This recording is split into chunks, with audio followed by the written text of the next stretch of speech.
Hi, guys. Oh, let me get organized here.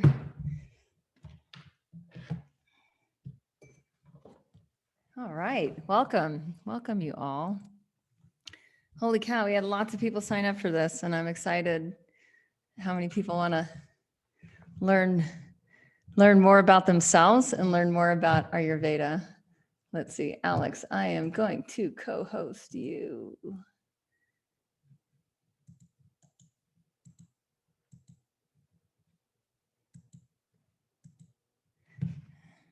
Awesome. Oh my gosh, Alex, we haven't hung out in a long time. This is really exciting. We get to hang out and talk about constitutions. Holy cow.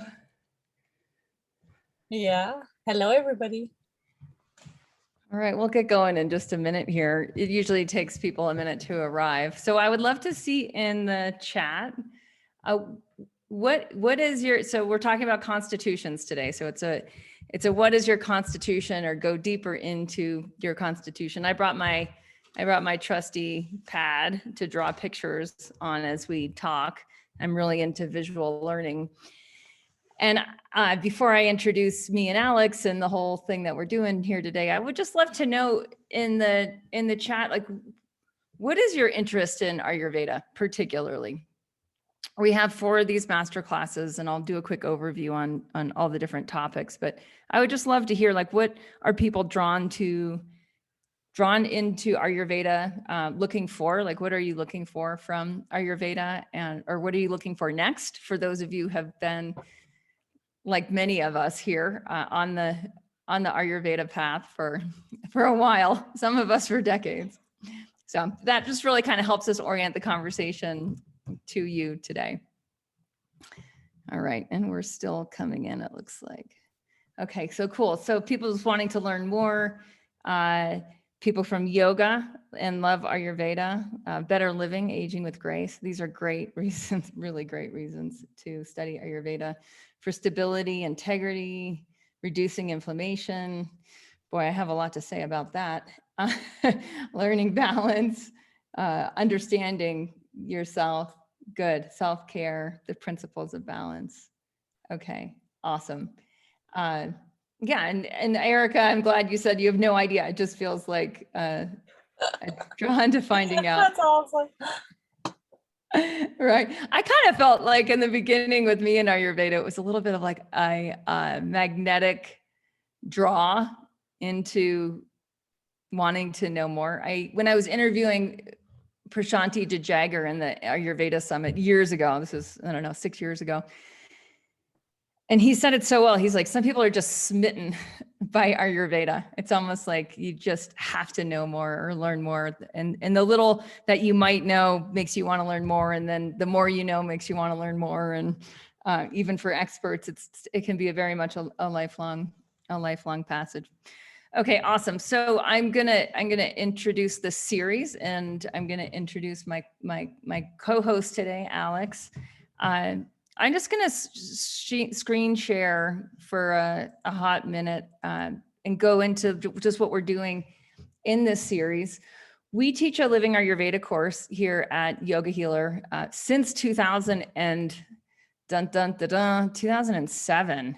We've been teaching an online global Ayurveda course, which to me was a way that I could have the kind of in-depth living conversation about Ayurveda with those who wanted to learn more and go deeper. And we just haven't stopped. It seems like, I don't know, Alex, it seems like we keep getting better, doesn't it? I remember that first email that you wrote before you taught that first Living Ayurveda course. And I was thinking to myself, oh my God, what's she up to now? And I very much remember that line. It said, read your body like a book. That was your drawing. I'm like, what a cool way to put this. Read your body like a book. I still remember that, 2007. Oh my gosh. Yeah, that was, I did a 4 email series. Now we have a 4 masterclass series to like help people who want to see if they do want to learn more. And that's really what we're doing in this masterclass series it's a discovery process. If you really do want to study Ayurveda, this is a great way to start to get a deeper dive into it. And if you want to study Ayurveda with us, then it'll be a natural fit to start with us in the Living Ayurveda course in October. So today's class is Alex and I are going to talk about constitution, about Vata, Pitta, Kapha, and then in a week, me and Linda, I can see you're here. Awesome. Good to see you. We're going to talk about rewilding and revitalizing your diet with Ayurveda, and it'll be diet and the rewilding habits that are really part of the yoga healer community and the Living Ayurveda community right now. So that's going to be I would say, very cutting edge class. And then Sarita and I, and these are the Living Ayurveda course mentors. So I don't teach the Living Ayurveda course by myself anymore, thank goodness. And part of the reason we have a number of mentors in the course is I find Ayurveda is it's very personal, and having perspectives from other teachers will help. It's like the more different perspectives you have around the same concepts, the deeper you'll go in your own path and your own personalization of Ayurveda. And I'll define what Ayurveda is in a minute. So Sarita and I are going to talk about trauma in chronic pain and chronic inflammation and chronic illness. So again, this is an open free series. So if like today works out well for you and you're like, I learned a lot, and you know someone that's in chronic inflammation or chronic stress or has chronic illness, and you're like, I should send them to this class, then please do.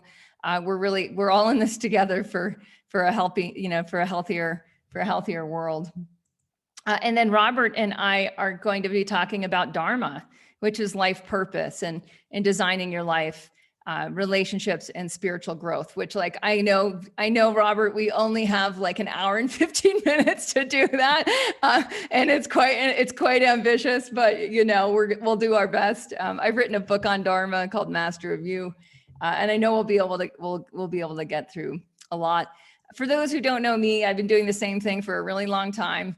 I started Yoga Healer 20 years ago with a Dreamweaver website, and I've just really been trying to bridge the gap in a lot of ways between East meets West, and for people like myself who are Westerners who are raised in a fairly reductionist, more scientific mindset to access the deep wisdom traditions of the world, and primarily through the lenses of yoga and Ayurveda and enlightenment.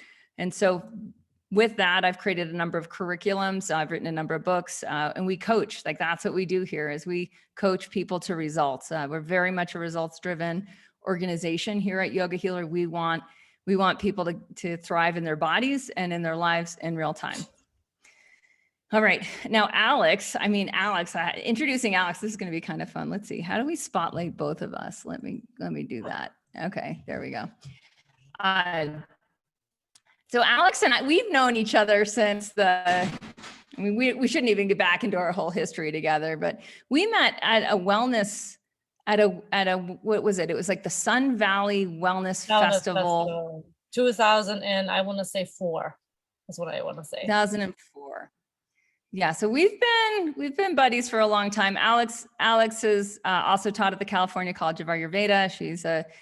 She's I would say world-class body worker, like one of the best people. If you ever want someone's hands on your body, it would be Alexandra Epley. She has just an enormous amount of wisdom and skill, both on the yoga mat as a yoga teacher, as a body worker, as an Ayurvedic teacher, and that's why, when I select mentors for the Living Ayurveda course, I was just really happy when Alex joined us years ago and has stuck around, especially for our pro healer path. We have a lot of people in Living Ayurveda who are yoga professionals, who are Ayurvedic professionals, and wanting our perspective and wanting to deepen their own mentorship and conversation. So it's just awesome. Awesome to have you here today, Alex, and awesome just to have you as a Living Ayurveda course mentor in general. Anything you want to add? You're German. You're in Germany. You're back in Germany. No, I'm back in Germany now. I hope I can still speak English, and there's nothing that really wants to come. But sometimes I don't find my English words anymore. But It's all right. But I'm happy to be here. So I'm still happy.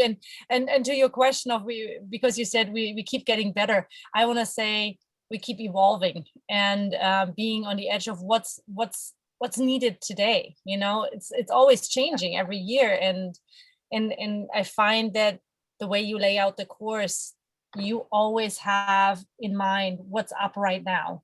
You know, what do we need? How do we need to change to make it better? And I think that this is the evolution. I think, you know, it was a great course in 2007, and it's a great course now because it keeps changing with the needs of the day or the needs of time. Yeah, awesome. All right, so what we're going to talk about today, we're going to talk about what is your constitution. And it was interesting. I was thinking back to when the first workshop, I had read a book on Ayurveda, and then I went to a workshop. And it's interesting for me to think back of, it was at the Montana Herb Gathering. And this one woman who had been to, I think she had gone to an Ayurveda college for a couple of years, and she was just starting her practice, and she gave a 1 hour talk. And I feel like that 1 hour talk really changed my life. Like I was already interested, like many of you, like interested enough to know that you want to know more. And then in an hour, I had a much deeper understanding of who I was and why certain truths or certain things worked for me that didn't work for other people, and why certain things really didn't work for me that were just part of like what most people thought you should do in order to be healthy and happy. And so my hope today is that we do the same for you.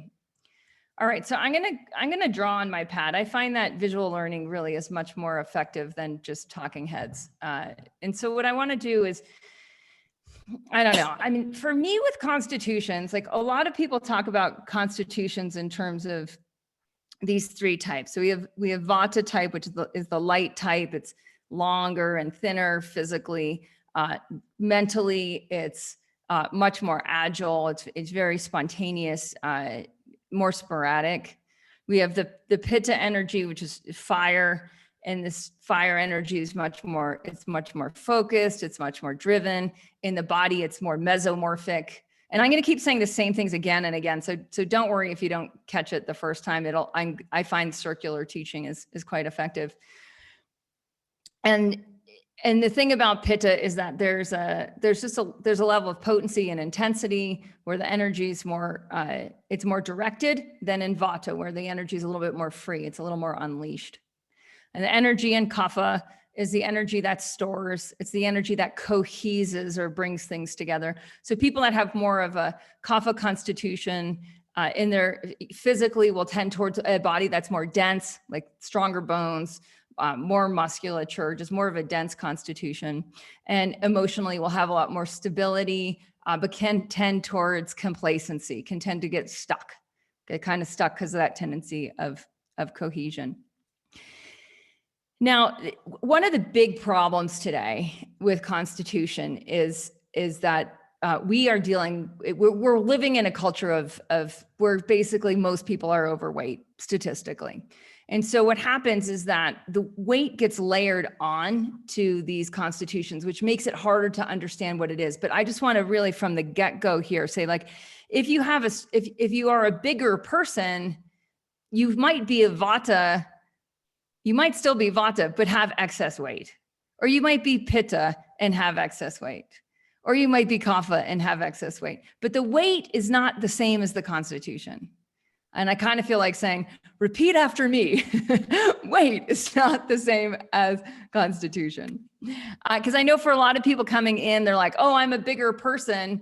I must be Kapha. But that's really not it at all. The difference is like, what were you like as a child can often, especially people that weren't overweight as children, understanding, maybe more of where you were right about then. Now, before we go any further with this, I want to give us a tangible experience of these energies, because that's really what we're talking about here. We're going to talk about energies and we're going to talk about elements, and both of these things are a bit of your constitution. And I'm going to talk for a little bit, and then I'm going to let Alex talk because I'm just going to say a lot in the next few moments.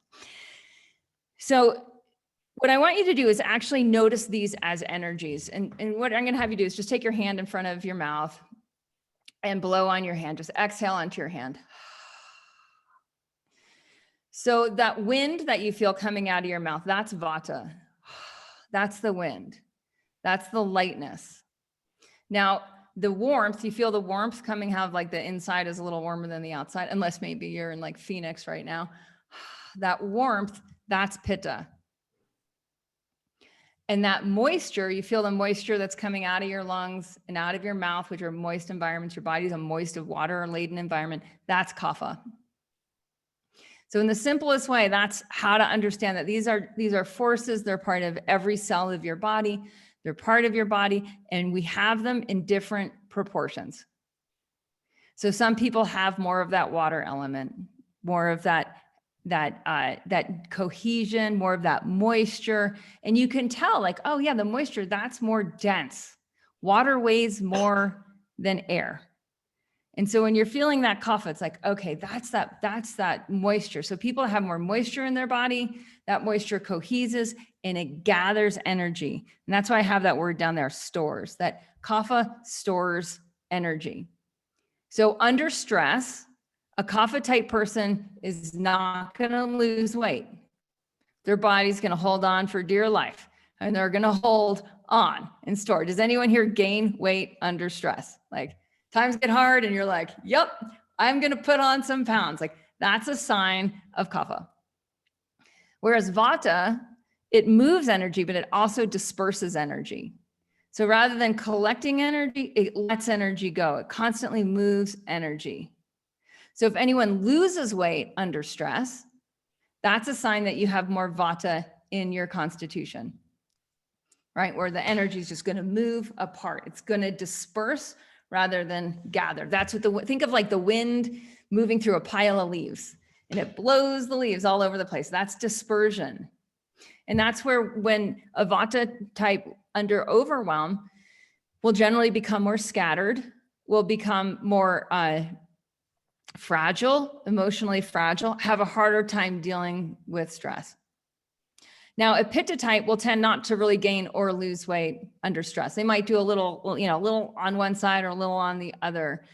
In general, Pittas like a lot of stress. They rise to the occasion. They might procrastinate to the end, have a lot to do and get it done and get all fired up and move forward. And that tends to be a Pitta type tendency. Of course, they can burn out, and they can in burnout, like when you keep burning the fire, it eventually burns itself out. And that is one of the big dangers of people with a Pitta constitution is they keep pushing themselves too hard.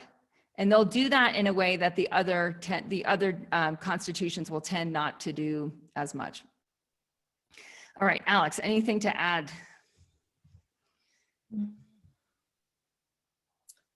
Somebody in the chat was asking, she thought Kapha was earth, and I just want to say that Kapha is a combo of water and earth. Yeah, so let's go into that, because I do want to talk about that. Actually, what I think what'll be helpful is to, because when I was thinking about teaching this workshop, I was thinking like the way that when I was more doing a lot of Ayurvedic consultations as a practitioner, I would really differentiate almost based on the elements. Definitely. I agree with you. I agree. I do that too. Okay. Much more specific now. Right. It's a lot more specific. So I'm going to draw these figures in exaggeration just because it's easier to, often in Ayurveda, we deal with the hyperbole to make the point. It's sometimes easier to make the point. Okay. So the doshas are a combination of elements. So elements are building blocks. The way I think of it is like an element is a noun, and in a dosha, that's what these are. These are doshas. That a dosha, it's a force, which means it's an energy, which means it's a verb. It's going to do something. It's going to move, it's going to burn, or it's going to store. And I'm simplifying, but it's good enough for now. So when we get to the elements, we're talking about like, this is a noun, like these are things that we can actually talk about. They're not as subtle as energies. So someone with more Vata in their constitution, Vata, it's the wind, and it's not just, wind doesn't occur in a vacuum. Wind occurs in space. And space is, the word we use for space in Ayurveda is ether. And it's the same thing. Now, the nature of space is that it expands. So I love I love, again, like some of the things that we can all relate to. Like if someone's like a space cadet, right? Does everyone know that what I'm talking about? Like has anyone ever met someone or been labeled? Maybe you're more high ether and like you're kind of a space cadet. One of the coolest things about people that are space cadets, meaning they can often have thoughts that are really outside the realm of what everybody else is thinking. They're drawing ideas from like out there, from the ethers, from like way out there. And it can be really hard for people that have a lot of ether to deal with living in modern day life. Whereas if someone's high in fire element, they're really here now, they're focused, they're moving forward, they're moving into the future. And these people have a much easier time dealing with how the world works today. If anyone feels like you're really struggling with like how the world works today, and I feel like we all kind of are because the world's sort of weird today, and we're pretty disconnected from nature. But the people that are going to have the least hard time with how the world works today are going to have more Kapha, are going to have more earth element, more water element, more fire element. Okay, so people that have a lot of wind in their constitution, and wind is movement across space. So if you blow on your hand, your breath is moving from one place to the other. So it's traveling across time and it's traveling through space. Now, wind is actually the motion. So it's really different than space. Like space expands, but wind is moving. So if you're a kind of person who really likes to move around a lot, has trouble sitting still, has trouble completing projects, right? Has trouble following through on things, but has like a ton of really good ideas and likes to interact with people and likes to move from A to B, right? Then that's a sign that you have more Vata in your constitution and you're more of the air type.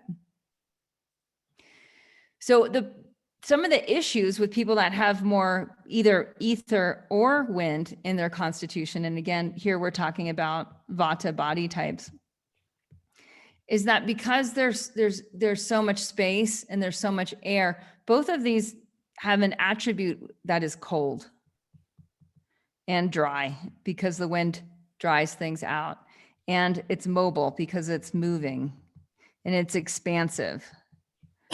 And part of the problem is that these attributes don't have the grounding of earth and they don't have the heat of fire. And the heat of fire allows things in the body like body warmth. So if you get cold really easily, that's a sign that there's Vata in the constitution. If you have trouble digesting, like you have to be pretty careful about what you eat. It's a sign that your digestive fire, again, that's fire element, right? That your fire is a little weaker. And because the wind blows things around, it's like you might be pretty erratic in your habits.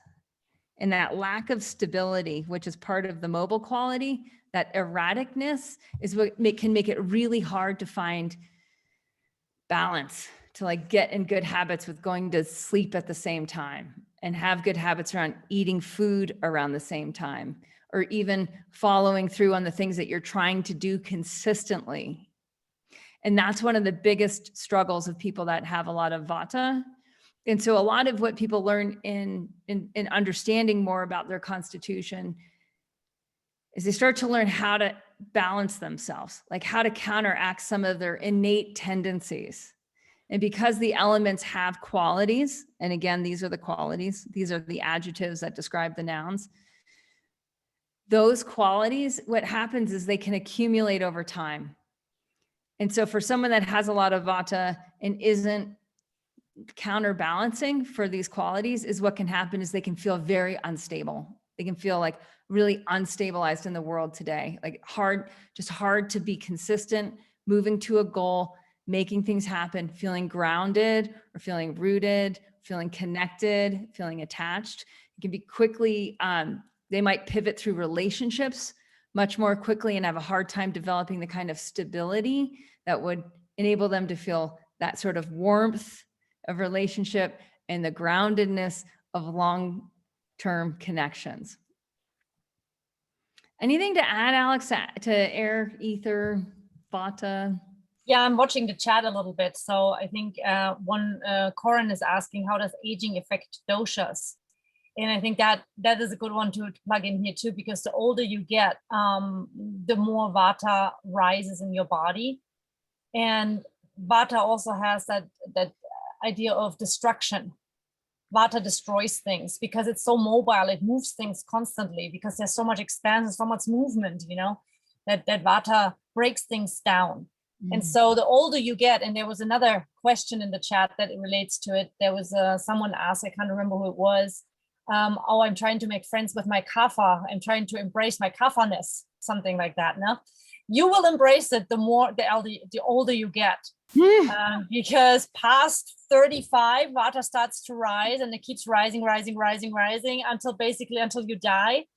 And if you have a lot of Vata already in your constitution, it's you will have a little bit of a harder time than a Kapha, because Kapha has that denseness, that strength, and the Vata that rises when you age can eat off of that strength, but you won't feel it as much as a Kapha with a Kapha constitution as you would feel it with a Vata constitution. Yeah. You know, and I really wanted to speak to this because the falling in love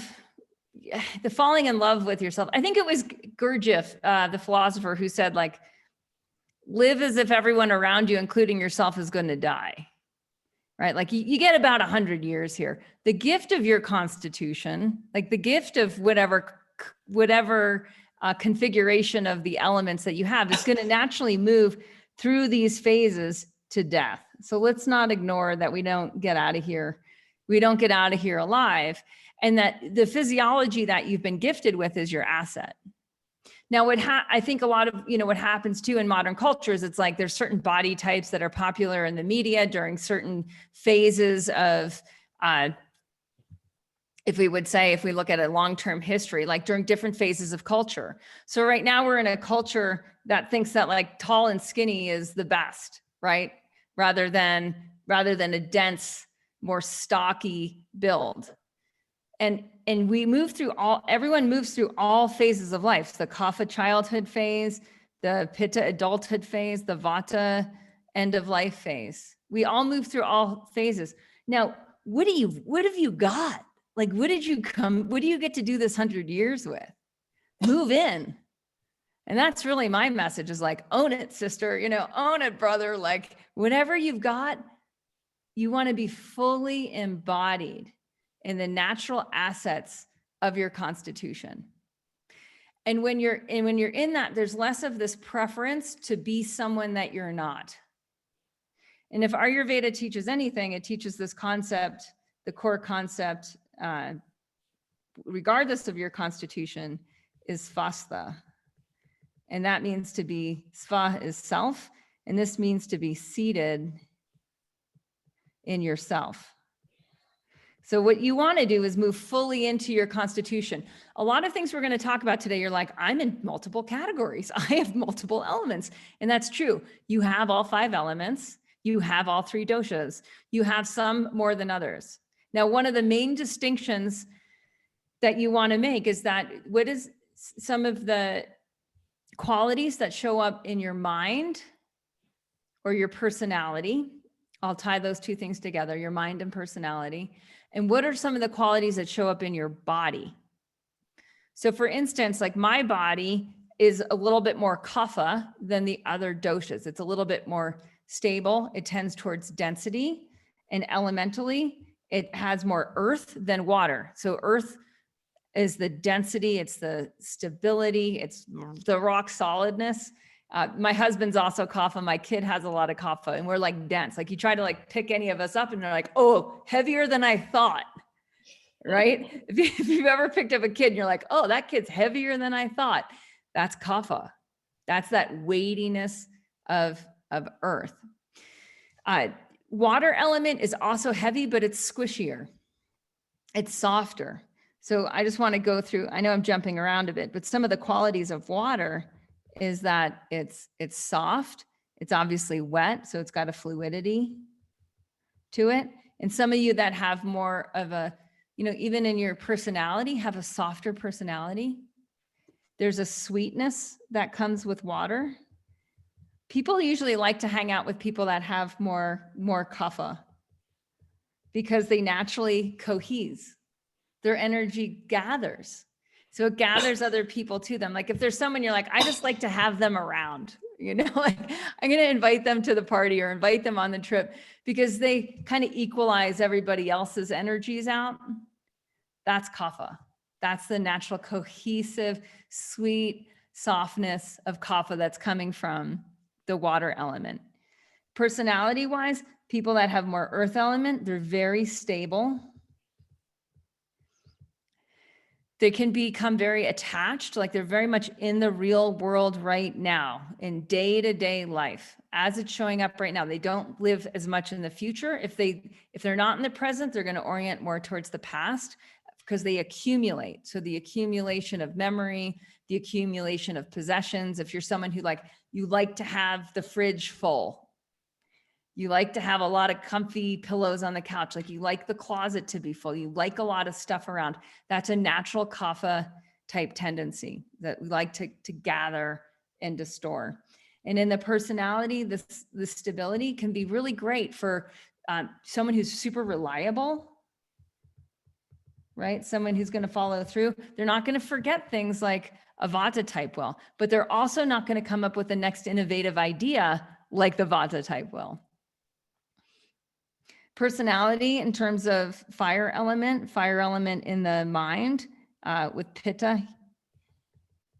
There's again, fire, like you can burn yourself on fire. Fire has an intensity, it has a focus, it has a direction, it rises, so it goes somewhere.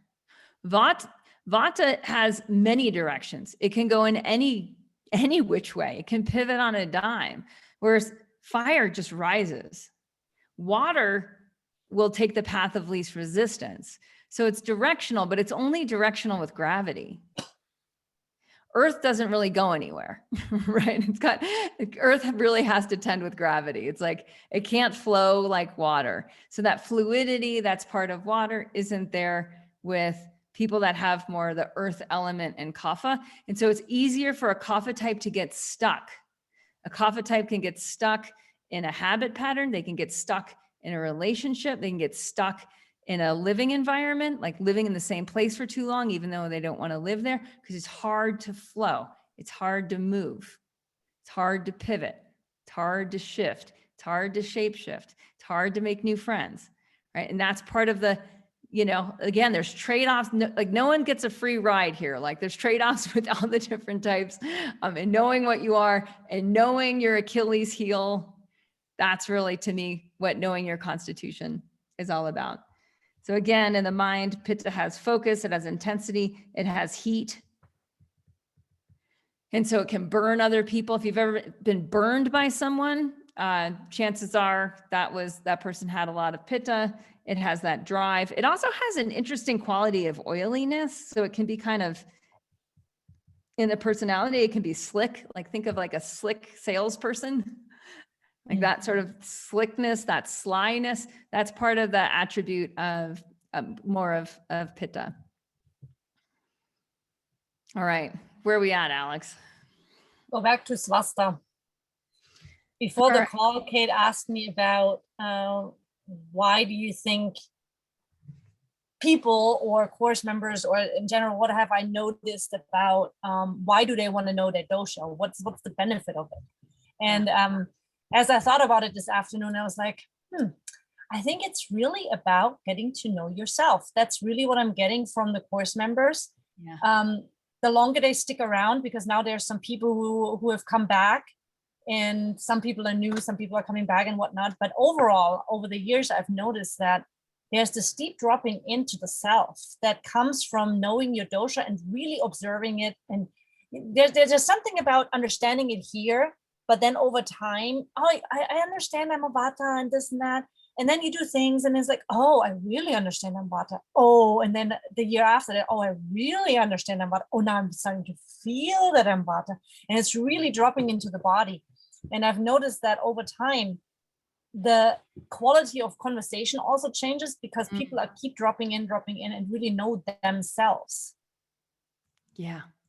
So and I'm thinking of like, I'm not sure if you guys, I'm having, sometimes when I screen share, okay, here it goes. Now I can see everybody. I was going to see if Beverly's here. So Beverly is an example of someone who's really high Vata, and she's in Vata time of life. So her constitution's probably mostly Vata, some Pitta, and like just enough Kapha. So she's got a lot of lightness to her. And when she, you know, in her, watching her through the course, and she's been in Living Ayurveda, people do stick around. That's the thing about yoga healer courses, is people tend to stick around for a while, for years. Is as she got to know her constitution, there's this compassionate experience with who you are as an individual. And because Vata has more fragility, and I don't mean that in a bad way either, it's more of like a deep sensitivity. There's just not a lot of insulation with Vata that the other constitutions, they simply have more density. Even people with fire will have more density than people with air and ether. And she started to understand like, oh, wow, like I really can't treat myself like other people treat themselves. The stakes are higher. I feel pain more easily, more quickly. I have less leeway, I have a shorter leash when it comes to eating food that my body can't digest because I'll get bloated really quick, right? And this is a typical scenario of a Vata person starting to deeply befriend their constitution, including the assets of that, of like, oh, wow, I can, because Vatas are they've got access into the ethers, right? They've got access, their awareness is much more subtle. So for them to even like sit in meditation and drop into a much more subtle, because that's really one of the, I didn't write it down here, but this is one of the, I would say the chief attribute of Vatas, it's subtlety. It can experience the subtle realms of beingness. And to me, that's like, wow, like a lot of people that are Kapha and try to meditate, it's like so hard to get out of the everyday mind, right? Of the mundane, like, okay, this is where I am. I'm sitting in this room. I've got my timer on for 15 minutes. I've got a pain in my knee. Like, oh, I'm just like, okay, I'm going to count my breaths. And like, just that density, it's hard for Kaphas to transcend out of, is right there for Vatas. So often Vatas will have a very expansive spiritual practice in spiritual life where they can dissolve, because they're already pretty close to dissolution anyways. They can dissolve into the experience of beingness. And that's so peaceful, and that's so grounding for Vata. So like for a Vata to not have a practice of being able to just sit and exhale and be and access their subtlety, what can happen is that their nervous system can burn out. So a lot of people today, a lot of people that come into Living Ayurveda course that have more Vata in their constitution often have health issues that have to do with, usually with the immune system breaking down. So autoimmune diseases. And Vata types and Pitta types as well their immune systems will break down more easily because they don't have the insulation of Kapha. But also because the nervous system is dictating what happens in the immune system. So if your nervous system is really reactive, it's like you're constantly reactive, or you're constantly feeling overwhelmed, you have a chronic overwhelm to everyday life. If you have more Vata in your constitution, that can crush you. It can weigh down on your nervous system and start to break down your immune system. And then it's much, at that point, you can often have the issue of the body attacking the body, which is autoimmune. And that's the opposite of svastha. So where the self attacks the self, that's the opposite of being deeply seated and grounded in the self. All right. So what questions do you guys have? We just did like a really fast overview of the different shapes, the different constitutions. Again, any of these, I'm going to draw this on. And I have a series of podcasts. Linda, if you could find them and put them in the chat, this would be great. I have a series of podcasts on overweight Vata, overweight Pitta, overweight Kapha. There's 3 of them published on Yoga Healer. Because what can happen is any of these body types can carry more. And because this is a problem in modern culture where like we have processed food, we have a sedentary lifestyle, we have a really weird profit-driven food industry. And if we look at the history of human beings, a lot of stuff that we're eating today hasn't been around for very long.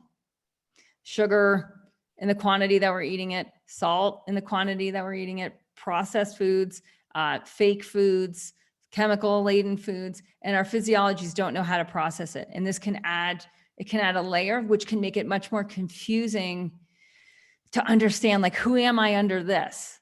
And I just want to say there's like no judgment to it. We're just wanting to find what is our ultimate nature.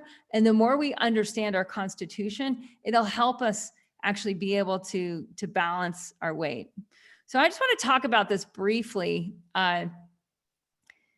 Alex, do you want to describe like what a Vata with excess weight, like what that would feel like and what some of their challenges would be, maybe in context of the other constitutions with excess weight? I'll leave that up to you. Okay.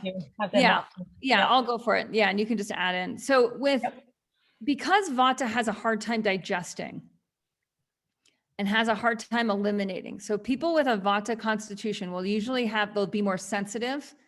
And they'll be more sensitive with all of their senses, but particularly their ears. So they can feel bombarded in like today's day and age. They can feel bombarded just picking up their phone and looking at social media. It can just be like so much. And so what often a Vata will tend to do is, because their digestion, absorption, and elimination is weak, because they're not as high in fire, they can't burn and process food into tissue as easily as the Pitta type constitution.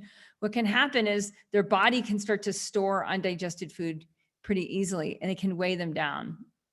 And what the weight feels like for a Vata is unintegrated. It just feels like it's on the body, but it's not part of the body. Whereas a Kapha type that has extra weight, the Kapha they're already able to hold more. They're already more cohesive. So they can hide quite a bit of weight. Like I can hide pretty easily a good 15 pounds on my constitution. I mean, it distributes well for Kaphas. Whereas for Vatas, it sits mostly around their hips and around their thighs, and because it looks like a pear shape. Yeah. Whereas Kaphas is like, it's like when you say, you carry it well, then it's more like a Kapha who has excess weight. Yeah. Yeah. And Kaphas won't be as burdened by carrying extra weight. Like a Kapha can get away with a little bit more that way. They won't because they don't have that sensitivity and that more fragile nature of their physiology. So they can kind of get away with a little bit more. But the problem is that for a Kapha, it'll weigh them down. And then they'll feel stuck. It'll be harder to exercise. It'll be harder to move. Kapha also, like I talked about before, it has a lot of attachment. So because of that, it's easier to have just a food attachment, a lot more. I mean, anyone can have emotional eating, but it's going to be harder for Kaphas to let go because they're attaching, they're connecting, they're cohesing, they're gathering. So it's harder to pivot. And that's the harder part for Kapha with excess weight. Now, Pitta types with excess weight, what happens with Pitta, it's really kind of fascinating, is they're so driven by fire that part of this intensity is they have an intensity of appetite. So someone that gets hangry, someone that feels like, oh my gosh, I always need to eat. I don't want my blood sugar to fall low. Part of the intensity of appetite is keeping that drive going. And Pittas will tend to burn out. Their medicine is taking a chill pill, like relaxing, doing less, taking time off. Instead of being so focused, starting to zone out. and relax. This has been something for me personally, because I have a lot of Pitta in my mind and in my personality. Like people that try to keep up with me on the intellectual level or on like the business level are just like, how does she do all that? Right. And that's just my nature. But the part of the problem is you need fuel. Pittas are using fuel to keep that drive going. Often what happens is pittas will overeat because they have such strong digestion, they can get away with so much. But as you age, as you move into these different phases of life, from kapha phase to pitta phase, and from pitta phase, say you're, say like 30, 35, and there you can eat a lot. By the time you're 40, 45, 50, 55, you're starting to shift more and more into the subtlety, and you just don't need to eat that much food. But the pittas are used to it. They're used to being really intense processors, and they can become kind of addicted to having a very strong appetite. And so for pittas that are overweight, usually it's an accumulation that happens after, usually it doesn't start to gather. I mean, now it's different because processed foods I'm seeing this so much with children and with teenagers and with young adults as they're growing up in a sedentary culture. They're growing up with a lot of screen time. They're growing up in a processed food industry that they can, pittas now, where we didn't see pittas overweight before in past generations. Now we're starting to see younger kids of any constitution be obese or gross obese earlier and earlier in life due to basically the habits of the family. But in general, people in the past, it's like, if you didn't start to gain weight until a little bit later, and it's because you were driven by your appetite and you didn't eat less as you got older, usually that's more of a pitta type of a tendency. I'm seeing a lot of questions, Kate, around from all directions around constitution and imbalance. Do you want to get into that at all? Yeah, let's do that next. That's a great idea. Dorothy, I love that you wrote that I'm smitten. Yeah, that's how I felt. It's like, for me, I'll tell the story and then I'll get into imbalance. I really struggled, like the shift for me from like being a kid into being a teenager. I didn't know I was Pitta Kapha. So I didn't know my constitution. I feel like everyone here can probably relate to this, right? It's like, I didn't know my unique vehicle that I was driving, both in body and in mind. And I didn't know which habits were really the ones I should focus on to balance my body and my mind. And so I developed, I'd say as a kid, I don't really remember having, I had a lot of sickness stuff, but I don't remember having like sort of emotional body issues. But as soon as I hit my preteen years and teen years, I started to feel out of sync with culture. And I think a lot of people can relate to this. If it's like, you don't feel like you look like you're supposed to look. And so then you start to alter your diet or alter your lifestyle in order to look a certain way. And to me, this is really the power of constitution. The more you can understand yourself, the more you can move into yourself, the more you'll actually be embodied. And you'll embody the elements that you are, you'll embody your constitution. And from there, what starts to happen is your dharma, and we'll get more into this on the fourth call, but your dharma starts to actually direct from the level of constitution. So for instance, because I'm Pitta Kapha, my mind moves fast and my body's really stable, I can take on a lot. And so I choose to do that. But I didn't know in that day and age. So what I tried to do is like morph myself to look like somebody else. And that's really, to me, what we're trying not to do here. Now, each of the constitutions in mind, if we break it into categories and we say, so we'll talk about Vata types. And remember that is where the energy goes different ways. Pitta types, that's where the energy increases. Kapha types, this is where the energy gathers or coheses. And then if we look at body and mind and what goes out of balance. Let me just make this a little smaller. Okay. So we'll look at body and mind, and we'll do this in a way that we jump around. So we're going to talk now, what we've been talking about before to a degree is what we call procruding. And this is your constitution. And that does not change over time. That's been asked a few times on the chat. So constitution stays. That's what you're born with. When you die, it's still the same thing.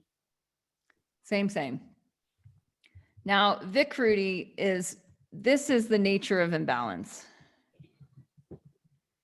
So I'm just going to write what is out of balance. And I'll use an example. I'll use example of myself again. So as a teenager, I had snot, I had allergies, and they were super snotty. Now snot, that's water, like a lot of mucus. I also would gain, I was kind of an exerciseaholic, but if I wasn't, I would gain weight. So I balanced that natural tendency to cohese energy with exercising. I also had fibrocystic breasts.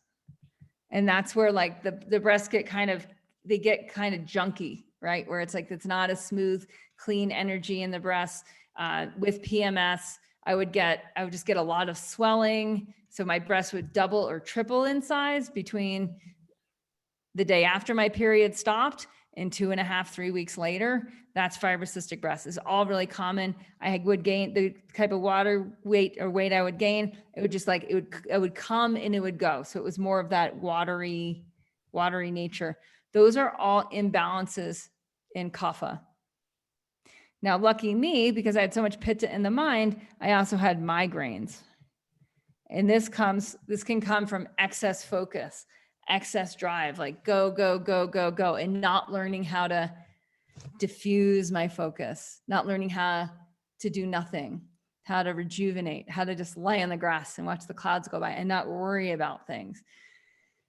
And that's the nature of Pitta out of balance. We could say, actually, I'll move migraines to mind, body, mind.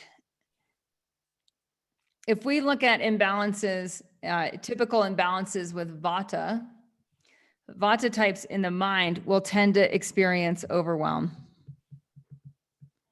And just the feeling, again, this can be every day where it's like, every day feels like it's a little bit too much, like there's just too much to do and there's not enough time to do it. And this is one of the key Vikrudis of Vata in the mind. And this can happen to any constitution. So if you're like, wow, I'm Kapha Pitta, but I'm scattered and I'm overwhelmed, then you have an imbalance of Vata.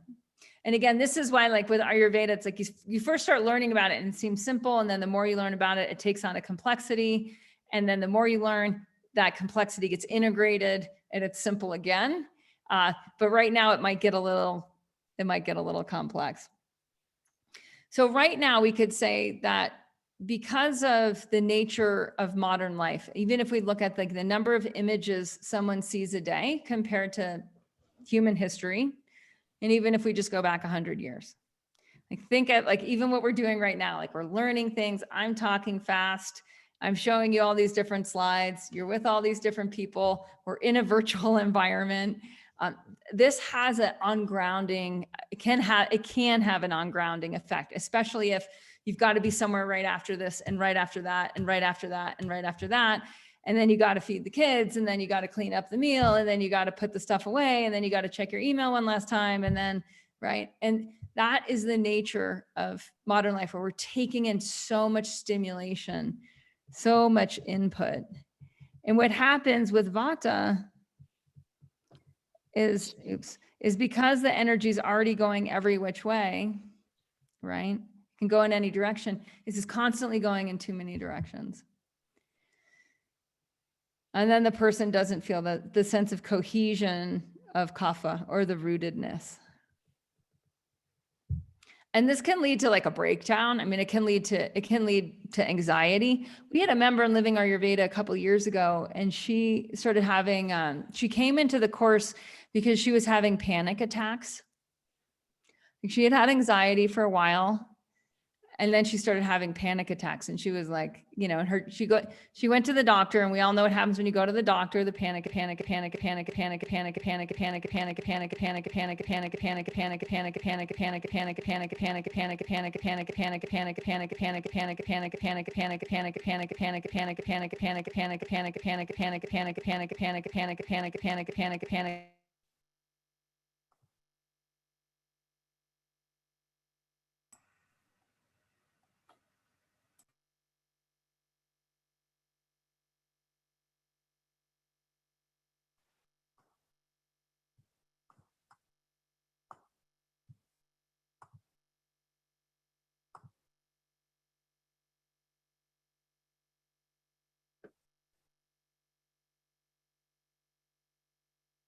Oops.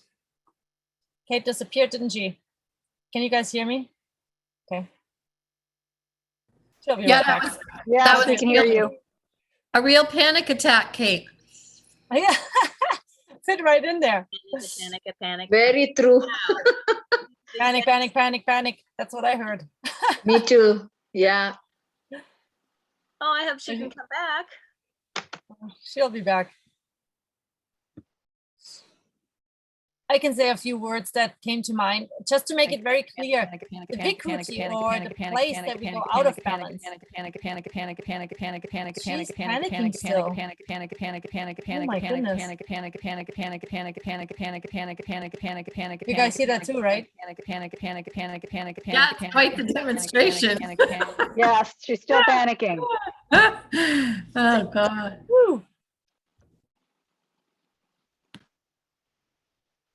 You want to carry on, Alexander? Well, yeah, if I start talking, she's gonna panic again. No, I'm I'm afraid. I'm good. Yeah, sometimes when we have so many people on Zoom, my Zoom freezes. So in any Oh, case, gotcha. that was pretty hilarious with the example of panic. Perfect timing. There she is. Yeah, no, go ahead, Alex. We're gonna say something. Please do. Oh yeah, I was just gonna say, just to make that clear, that Vikruti, or the place that you're out of balance, that can change over time, and it will change over time. Could be that I don't know, in your teenage years you had excess Pitta, and then as you age you have excess Vata. That's perfectly possible. However, the likelihood that you're going out of balance in one of the doshas that you already have a lot of is very likely. So say Kate has a lot of Kapha already. So we see that in her teenage years, the snot and the gaining weight in the fibrocystic breasts, those are all Kapha, because she already had a lot of Kapha. The likelihood that she goes out of balance in Kapha is very high. Yeah. So, I mean, the principle that we talk about with that is like increases like, and opposites reduce each other. So when we already have a tendency, the likelihood that that's going to increase can be very high. So Vatas tend to go out of balance in Vata, Pittas tend to go out of balance in Pitta, Kaphas tend to go out of balance in Kapha. But the deal is like in this day and age, because the time that we're living right now is so high in both Vata and Pitta, meaning there's a lot of drive, there's a lot of push. It's like be all you can be, get it done on time. There's an intensity to just living on the earth today. The climate is clearly warming, the climate's changing, right? There's a pressure and intensity that the earth is experiencing, that because we're inhabitants of the earth, like we're all in this together, right? We're also experiencing, it's called ecological distress disorder. We're going to see a lot more of that in the future, and our kids are going to see a lot of it in their future, right? And that's just part of living through a mass extinction that we're currently living through. So because of those pressures, that puts pressure on Vata's fragility and its sensitivity.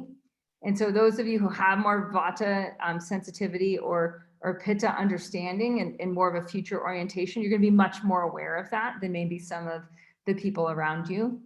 And then just the being on screens, being on social media, being in these devices, we're getting so much stimulation, so much more than the human mind is accustomed to in the past. And we're very quickly adapting. I mean, that's the cool things I'd say about humans is we're highly adaptive. And same thing with the planet. The planet's highly adaptive. The plant life on the planet is highly adaptive. So we're going to go through a massive shift and adaptation. But in in these adjustment periods, we all might experience quite a bit more Vata imbalance and Pitta imbalance than we might have had this not been the day and age that we were living. So There what was are this some question other? as- Yeah. Sorry, there was another ahead. question that I wanted to attend to. So somebody named M, I don't know whoever that was, as we learn, she's asking, or he's asking, as we learn to deal with stress and become more grounded, is it possible to move towards Kapha even though we are aging? So is it possible to move? You can more distinctly say when you know your dosha and you get to know yourself better, you know what practices and what foods keep you in balance. It doesn't mean that your kapha necessarily increases to the level of your friends or to the level that Kate has maybe, but it means that you can fully experience yourself more and you know how to deal with the effects of aging more effectively. So as an example, I had clients who were marathon runners. Well, they weren't actually clients, they were people who came to my free talk. And they were not going to give up marathon running, but they were all at the age of around 55, which is the time of life where Vata rises. And marathon running is not exactly a great thing for as you age. However, so then these women were not going to give up marathon running. What did they have? They all had menopausal symptoms, but big time, like really big time. And that's an example of what happens when you don't know your dosha, you don't know your constitution, and you don't have the tools and the skills to actually get yourself to a place where you are you. That makes sense. Yeah. So another way of saying what Alex just said is you can learn how to become rooted in yourself. And there's so much in Ayurveda that you can learn how, like, okay, this is what I really need to do for me, given that in this example, given that I still want to run, like given that I also don't want to experience, hot flashes and brain fog and all these other symptoms that are happening. So how do I get to do both? Exactly. And that's what learning your constitution is so much about, right? And this is where Ayurveda goes into food, and it goes into seasonal living, and it goes into daily habits, and more understanding your nature of your constitution, your nature of your mental constitution, your nature of the phase of life that you're in, and the nature of the current imbalances that you might have. And you get to start to design. To me, it's a lot about design thinking. It's a lot about how do you design for what you want to experience next, given what's reality right now. And it's just such a powerful way to start to orient to whatever's arising in life. And I'll just use an example on myself. Like, as I've learned more and more about that not everyone's as intense as I am. I've learned, like, oh, I'm a pretty intense person. I really have a lot of pitta in my mind. And what I've learned to do is to take the focus off and to relax and to diffuse. And so even the way I schedule my calendar is very spacious. It has a lot of space element, and that gives me a lot more room for my natural creativity. And then I also learned over time how to take breaks, how to be seemingly less productive, which actually makes me much more productive, because what I'm getting done is less of this like intense busyness, which might not take into account a grounded, that's Kapha, bigger picture, that's Vata.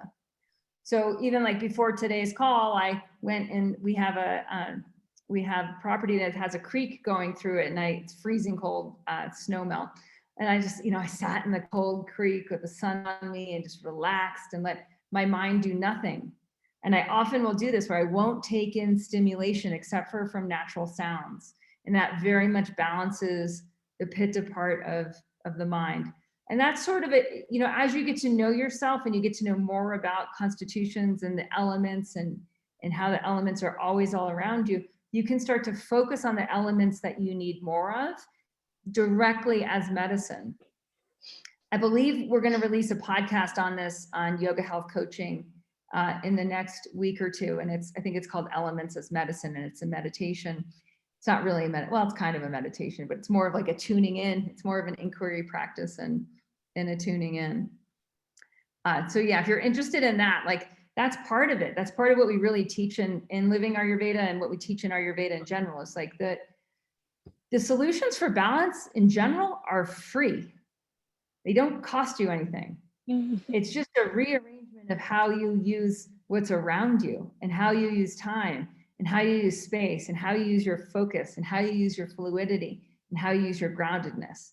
And those are the 5 elements. And the more you become facile with that, the more you can design the experience that you want to have next. It also helps us design for the experiences we want. If you're taking care of elders or you're taking care of children, it helps design for that. So an example of that, I have a 13-year-old, and I could tell the other day that like her energy was scattered.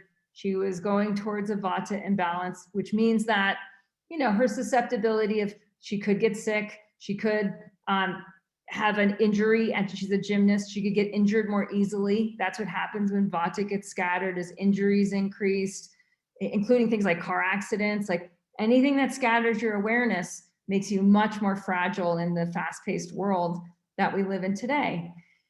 And so what I, you know, just noticing that her energy was out there and she needed grounding, I grabbed the dog, and we laid down, me and the dog laid down on her bed in her room, because that's her rooted place. That's her home base. And we brought a heavy, cozy, squishy, cohesive, lovey-dovey earth energy right into her home base. So again, it costs us nothing. And we're just, and you might notice, you're like, oh, I naturally do this. And the more you learn about Ayurveda, you're like, oh, I naturally do a lot of this, but I can more skillfully do the things that are leading me out of balance. Awesome, you guys. So I just want to say that I know many of you have gotten emails on this. The Living Ayurveda course it starts in October. We have a number more of these free workshops. I hope you share them with people that you think that would also benefit from this. And if you're interested in learning more about what we actually do in the course, go to yogahealer.com/living-ayurveda-course. In the beginning, I said I'd tell you what Ayurveda is. Ayu means life, and Veda is wisdom. So it's really the wisdom, living wisdom, or the wisdom of life, so that you can really live your best life. Thanks for being here with me, Alex. So appreciate it. Thank you. Yay. Thank you too. Yay, yay, yay. Awesome. And I think, and we'll send the recording. So if you guys want to share this with other people, you're more than welcome to do that. Yay. All right. If anyone wants to unmute and say goodbye, you're more than welcome to. hi, everybody. Thank you. Right. Bye. Thank you so much. Thank you. Goodbye. Bye. Thank you. Some all your wisdom. Thank you. Much appreciated. Thank you. Bye. Thank you.